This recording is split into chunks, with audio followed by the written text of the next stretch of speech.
Dear viewers, Mirza take থেরাপির পক্ষ থেকে আপনাদের সবাইকে স্বাগতম। আশা করি আপনারা সবাই ভালো আছেন। আজকে আমি IPEMIS সার্ভারের শিক্ষকদের আপনার কিভাবে ডাটা এন্ট্রি করবেন বা ডাটাগুলো আপনার পোস্টিং করবেন সে সম্পর্কে আলোচনা করব। আসলে এটা কোনো দুঃসাধ্য বিষয় নয়। আপনাদেরকে কম্পিউটার দোকানে ঘন্টার পর ঘন্টা ওয়েট করার কোনো দরকার নেই। আপনি যদি চান আপনার কাছে যদি একটা মোটা ফোন থাকে অর্থাৎ স্মার্টফোন থাকে বা ল্যাপটপ পিসি থাকে, তাহলে কিন্তু আপনি অনায়াসে বাসায় বসেই আপনি আপনার যাবতীয় তথ্যগুলো হালনাগাদ করতে পারেন। আপনি যদি প্রাথমিক বিদ্যালয়ের সহকারী শিক্ষক হয়ে থাকেন বা প্রধান শিক্ষক হয়ে থাকেন এবং আপনি যদি বদলিজনিত বা আপনি যদি অন্য কোনো কারণে পদোন্নতিপ্রাপ্ত হয়ে থাকেন, তাহলে আপনার যে তথ্যগুলো পোস্টিং করবেন বা হালনাগাদ করবেন, এর জন্য আপনি যদি চান আপনি অনায়াসে ঘরে বসেই একটা স্মার্টফোন বা ল্যাপটপ পিসি দিয়ে নিজেই সেগুলো আপলোড করতে পারেন। এটা কোনো একটা আহামরি এবং জটিল কাজ নয়। আর আপনি এটা পারবেন, অবশ্যই পারবেন, কেননা আপনি শিক্ষাগুরু। আপনার দ্বারাই সম্ভব, আপনিই পারবেন, কারণ আপনার মাধ্যমেই হাজার হাজার লাখ লাখ সন্তান, ছেলে মেয়ে, শিক্ষার্থী আজকে দেশের হাল ধরেছে।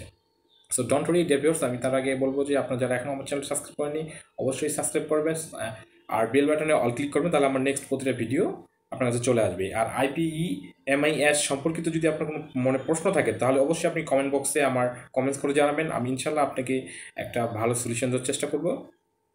তো আমি যেটা বলছিলাম যে IPEMIS পূরণ করবেন কীভাবে আমি এর জন্য আপনাকে পলিসিটা বলে দিই।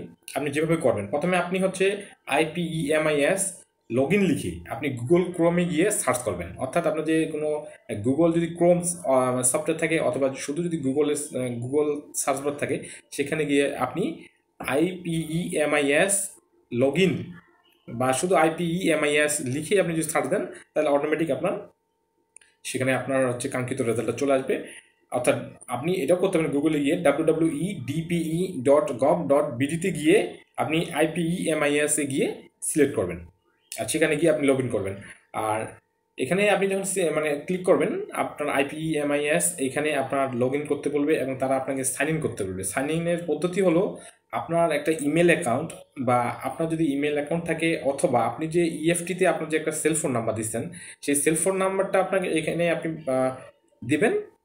আর পাসওয়ার্ড দেবেন এখানে 6টা 0। অর্থাৎ আপনি যে EFT ফিক্সেশনের ব্যবহৃত যে নাম্বারটি ইউজ করেছেন সেই নাম্বারটা দিবেন আপনি, আর পাসওয়ার্ডে দিবেন আপনি 6টা 0। তাহলে কিন্তু অটোমেটিক আপনি লগ ইন হয়ে যাবেন। সো লগ ইন হওয়ার পরে আপনি খেয়াল করবেন যে আপনার গোপনীয়তার জন্য আপনাকে পাসওয়ার্ড পরিবর্তনের কথা বলবে। অর্থাৎ আপনি যে 6টা 0 দিয়ে লগ ইন করলেন, এটা তো যে কেউ আপনার ফোন বা সেলফোন নাম্বারটা জানতে পারে এবং সেটা দিয়ে 6টা 0 দিয়ে ক্লিক করে আপনার কিন্তু সে অ্যাকাউন্টে গিয়ে প্রবেশ করতে পারে এবং আপনার প্রয়োজনীয় ডাটাগুলো নষ্ট করতে পারে। সো আপনার ডিপিই গভর্নমেন্ট বিডি এরা চাইছে কি যে আপনারা প্রাথমিকভাবে যে কেউ আপনার EFT নাম্বার দিয়ে এবং 6টা 0 দিয়ে আপনি লগ ইন করেন, বাট আপনি অবশ্যই একটা স্ট্রং একটা হলো আপনি পাসওয়ার্ড সেট আপ করবেন। এই স্ট্রং পাসওয়ার্ডটা কীভাবে বলা হচ্ছে এটা আমি আপনাকে ক্লিয়ার করি। স্ট্রং পাসওয়ার্ডটা অবশ্যই আপনি একটা বড় হাতের অক্ষর দিবেন বা 6টা আপনি নিউমেরিক সংখ্যা দিলেন, কিছু ওয়ার্ড দিলেন, কিছু ক্যাপিটাল ওয়ার্ড, কিছু স্মল ওয়ার্ড এবং বিশেষ কোনো সাংকেতিক চিহ্ন, এটা @ হতে পারে, স্টার হতে পারে, হ্যাশ চিহ্ন হতে পারে বা প্রশ্নবোধক, অর্থাৎ ETC। অর্থাৎ আপনাকে এই 4টা রুলস অ্যান্ড রেজুলেশন যদি মেনটেন করেন তাহলে আপনার পাসওয়ার্ডটা হবে স্ট্রং পাসওয়ার্ড। কেমন আমি আবার এক্সপ্লেন করি। আপনি অবশ্যই আপনার পাসওয়ার্ডটা শুরুর আগে আপনি একটা বড় অক্ষর চিহ্ন ব্যবহার করতে পারবেন। আপনার জন্য যে রনি হয়ে থাকে তাহলে বড় হাতের আরটা দিয়ে ইউজ করলেন। তারপর আপনি যে কোনো আপনার নিউমেরিক অর্থাৎ 1 2 3 4 বা ইংরেজিতে 1 2 3 4 সংখ্যা দেবেন কয়েকটা।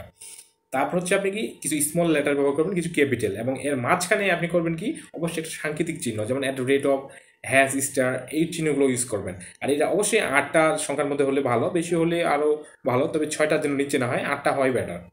তো এইভাবে আপনি একটা স্ট্রং পাসওয়ার্ড তৈরি করবেন। প্রয়োজন আপনি ডায়েরিতে নোট করে রাখবেন, তাহলে পরবর্তীতে আপনার কোনো ধরনের প্রবলেম ফেস করতে হবে না। তো ডিয়ার ভিউয়ার্স, আপনাকে যেটা বলছিলাম যে আপনি লগ ইন করলেন, তারপর আপনার পাসওয়ার্ডটা আপনি এভাবে সুন্দরভাবে চেঞ্জ করে দেবেন এবং কোনো একটা নোটবুকে সুন্দরভাবে আপনি লিখে নেবেন। আর এরপরে আপনাকে যেটা বলছি, আপনি আপনার ডকুমেন্টগুলো পূর্বে স্ক্যানিং করবেন। আর আপনি আপনার ডকুমেন্টগুলো মোবাইলের মাধ্যমে কীভাবে স্ক্যানিং করবেন এ সম্পর্কে আমার একটা ভিডিও কিন্তু দেওয়া আছে, আপনি আমার চ্যানেলে গেলে পাবেন।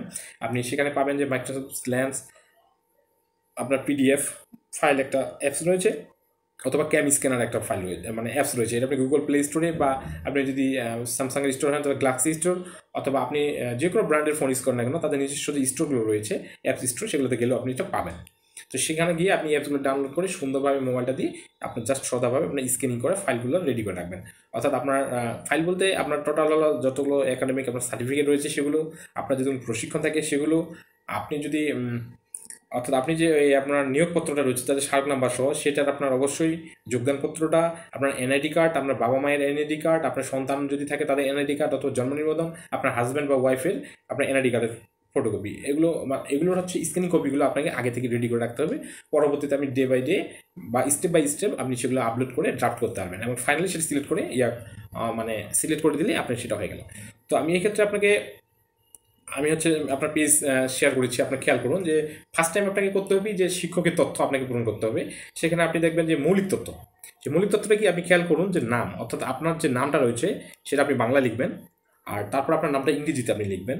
পরবর্তীতে খেয়াল করুন যে জেন্ডার, আপনি পুরুষ না মহিলা সেটা খেয়াল করবেন এবং সেটা উল্লেখ করবেন। আর পরবর্তীতে আপনি দেখুন যে জন্ম তারিখ উল্লেখ করছি, সেটা আপনি মাস্ট আপনার যে চাকরিতে যোগদানের সময় যে জন্ম তারিখটা দিচ্ছেন সেটা দিবেন, অথবা আপনি যে এনআইডি কার্ড ইউজ করছেন সেটা দিবেন।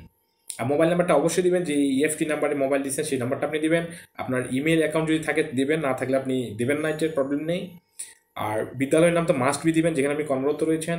তারপর আপনার পদবি, আপনি সহকারী শিক্ষক হলে সহকারী, যদি প্রধান শিক্ষক হন প্রধান, যেটা হন সেটা দিবেন। আর চাকরির বর্তমান অবস্থা আপনি অবশ্যই এখানে কর্মরত দিবেন, কারণ আপনি কর্মরত রয়েছেন। আর নিয়োগের ধরন হলো আপনি যদি সরাসরি, অর্থাৎ আপনি কিছু একজন রয়েছে যেটা সরাসরি নিয়োগ হয়েছে সেগুলো হতে পারে, সেটা জাতীয়করণকৃত হতে পারে, অর্থাৎ আগে কিছু আমার আধা সরকারি স্কুল ছিল সেগুলো সরকার জাতীয়করণ করছে, আপনি সেগুলো জাতীয়করণ লিখতে পারেন, অথবা আপনি পদোন্নতিতেও গেছেন এরকম হতে পারে, যেটা আপনি জাস্ট সেটা সিলেক্ট করে দেবেন।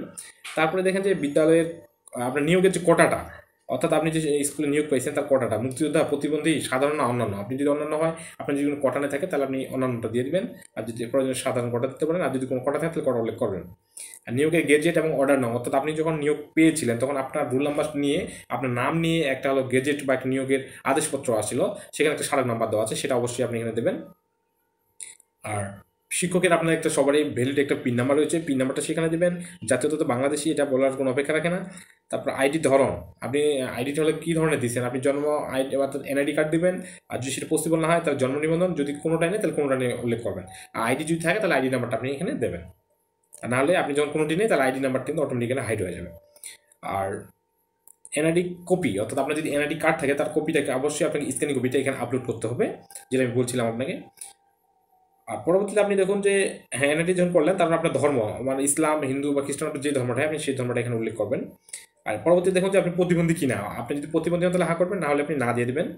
আর বিশেষত্ব, অর্থাৎ আপনি সঙ্গীত শিক্ষক প্রাক প্রাথমিক হন তাহলে সঙ্গীত শিক্ষক হলে আপনি সঙ্গীত শিক্ষক দেবেন, আর প্রাক প্রাথমিক হলে আপনি প্রাক প্রাথমিক দেবেন, আর যদি কোনোটাই না তাহলে কোনোটা দেবেন, অর্থাৎ সাধারণ আপনি তাহলে সাধারণ থাকলে হলো কোনোটাই না। আর যদি ক্ষুদ্র নৃগোষ্ঠী হন তাহলে আপনি দেবেন, না হলে না। আর রক্তের গ্রুপ যদি জানা থাকে তাহলে অবশ্যই আপনি দেবেন, দেওয়াটা খুব ভালো। আর স্বাক্ষর, আপনার এনআইডিতে যে স্বাক্ষরটা রয়েছে মাস্ট বি আপনি সেই স্বাক্ষরটা দেবেন। আর অনলাইনে অবশ্যই এই স্বাক্ষরটা আপনাকে আবার আপলোড করতে হবে, অর্থাৎ আপনি একটা সুন্দর সাদা পেজে আপনার স্বাক্ষরটা সুন্দরভাবে দেবেন, যেটা আপনার এনআইডি কার্ডে ছিল সেই স্বাক্ষরটা আপনি স্ক্যানিং করে সুন্দরভাবে আপলোড করে দেবেন। পরবর্তী স্টেপে আসতে হবে আপনাকে ঠিকানা, বর্তমানে এবং স্থায়ী ঠিকানা। আপনি যদি মেয়ে মানুষ হন অর্থাৎ মহিলা মানুষ হন, আপনাদের বিয়ে হয়ে থাকে, আপনার বর্তমান ঠিকানা এবং স্থায়ী ঠিকানা কিছু পার্থক্য থাকতে পারে। আর বর্তমান ঠিকানা হয়তো বাবার কাছে আছেন, পরবর্তীতে বিয়ে হয়ে স্বামীর কাছে গেছেন, সেখানে আপনি স্থায়ী ঠিকানাটা দিলেন। সো আপনি এইটা তার উপর নির্ভর করবে। এখানে আপনার জাস্ট স্যাম্পল হয়ে আপনি বিভাগ, জেলা, আপনার হচ্ছে উপজেলা, ইউনিয়ন, ডাকঘর, পোস্টাল কোড, আপনার ঠিকানাটা, গ্রাম আর গ্রাম বা রাস্তা, মোজানক যা আছে সব আপনি সুন্দরভাবে দিতে পারেন। এটা সিম্পল হয়ে এটা বলার অপেক্ষা রাখে না। তো আপনি এখানে বর্তমান এবং স্থায়ী যে ঠিকানা রয়েছে আপনি এগুলো সুন্দরভাবে পূরণ করে দেবেন। পরবর্তী আমি পেজ শেয়ার করছি, দেখুন পারিবারিক তথ্য। এখানে পারিবারিক তথ্য আপনার পিতার নাম বাংলা দিবেন এবং ইংরেজিতে আপনি নেবেন, বড় হাতের অবশ্যই ক্যাপিটাল লেটার হতে হবে।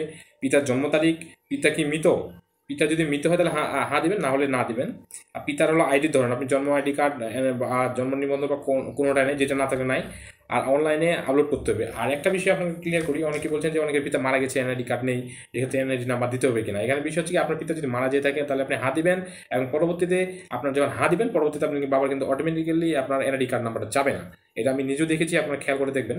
হতাশ হওয়ার কোনো কারণে আপনার বাবা যদি মারা যেয়ে থাকে আপনি হ্যাঁ লিখলে অটোমেটিক্যালি আপনার এখানে কোনো প্রকারের আপনার জন্ম নিবন্ধন বা ভোটার আইডি কার্ডের নাম্বার যাবে না, শুধু একটা জন্ম তারিখ লাগবে, আপনি সেটা দিয়ে দিবেন।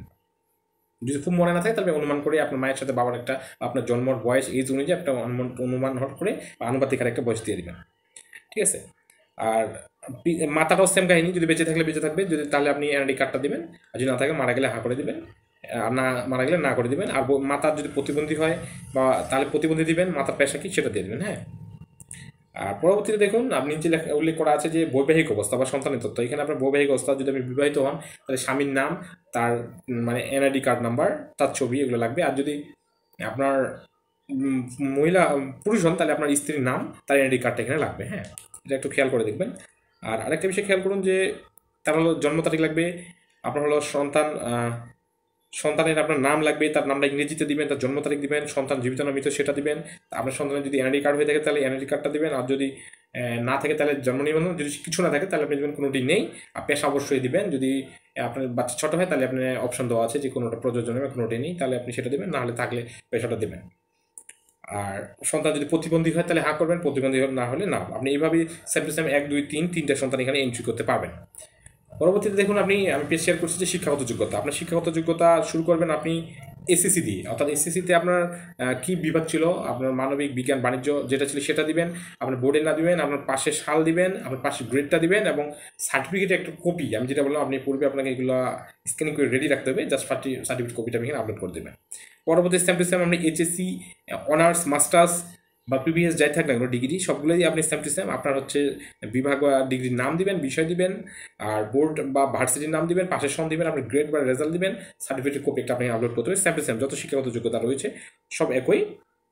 আর পরবর্তী দেখেন যে পোস্টিংয়ের বিবরণ, এখানে অনেক বড় একটা সমস্যা আছে। আমার অলরেডি পোস্টিং নিয়ে আমার একটা ভিডিও ইউটিউবে আছে, সেটা হচ্ছে কি যে আপনি কোনো কারণে এনিহাও আপনি হচ্ছে কোনো কারণে পরপর 3টা স্কুল চেঞ্জ করতে হয়েছে বা 2টা স্কুল, আপনি পূর্বে গ স্কুলে ছিলেন, এখন খ স্কুল থেকে আবার খ স্কুলে পদোন্নতি বা বদলি হয়ে গেছেন বাড়ি আশেপাশে বা যে কোনো এনিহাও একটা সুবিধার কারণে। তো এক্ষেত্রে আপনি কী করবেন, সে বিষয়ে কিন্তু আমার একটা ভীষণ ভিডিও আছে, সেটা দেখবেন আর সেটা আপনি পূরণ করবেন। হ্যাঁ, প্রশিক্ষণ, এরপরে আপনি শেয়ার করছি আমি প্রশিক্ষণের বিবরণ।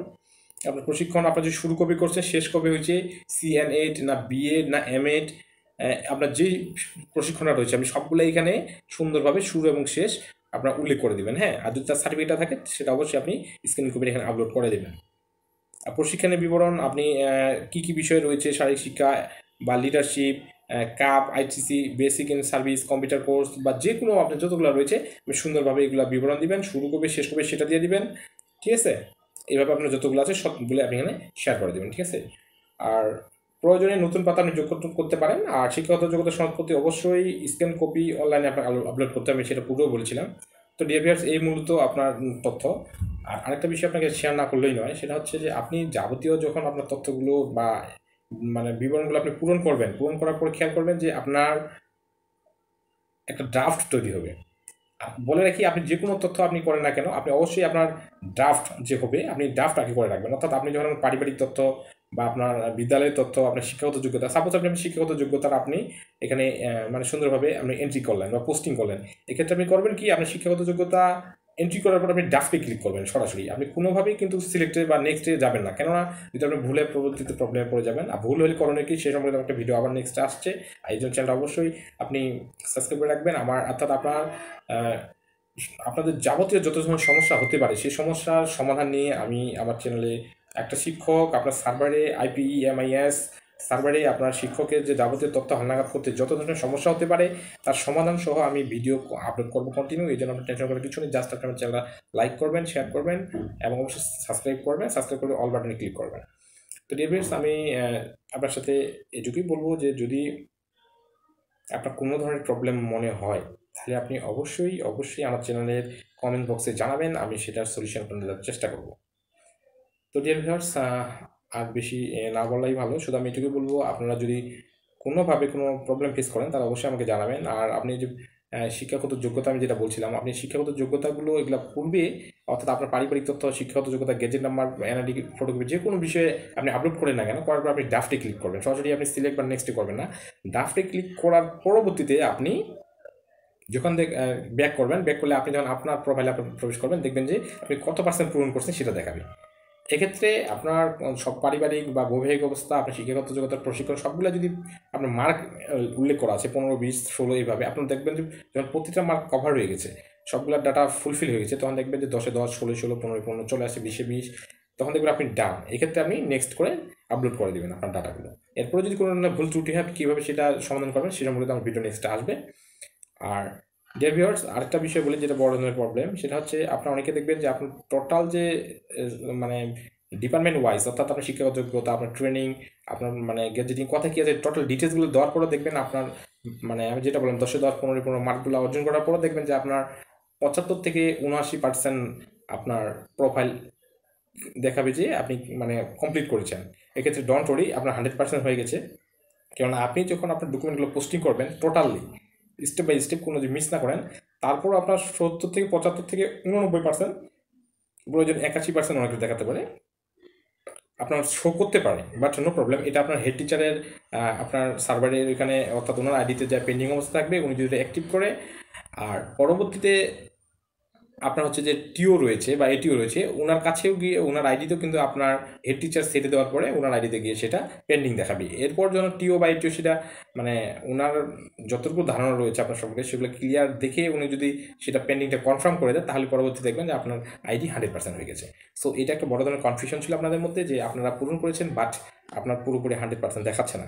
বাট কেন, আমি এই সমাধানটা দিয়ে দিলাম। তারপর আমি নেক্সট এই ভিডিও আমি নিয়ে আসবো যে আপনি কেন হচ্ছে আপনার পুরোপুরি ডাটা পোস্টিং করার পরও 100-র মধ্যে 100 আপনার প্রোফাইল দেখাচ্ছে না কমপ্লিট। বিস্তারিত একটা ভিডিও নেক্সট নিয়ে আসবো। তবে তার আগে আপনাদের কাছে এইটুকু চাওয়া, আপনারা অবশ্যই আমার চ্যানেলটা লাইক কমেন্ট শেয়ার করে পাশে থাকবেন। সুস্থ থাকবেন সবাই। ধন্যবাদ সবাইকে, রমজান মোবারক। আসসালামু আলাইকুম।